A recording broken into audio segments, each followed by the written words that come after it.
और सुबह काम पर जाना है, रात को आना है, खाना खाना है, सो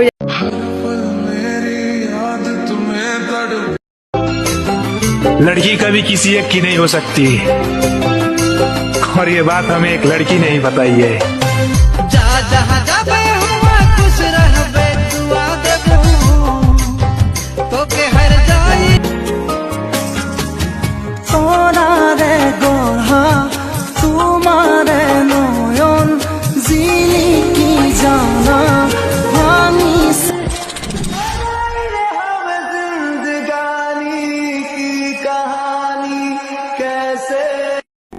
एक मेरा भी दोस्त है जो बहुत जिगरी यार है, लेकिन घर के जिम्मेदारी की वजह से एक दूसरे से दूर हो गए।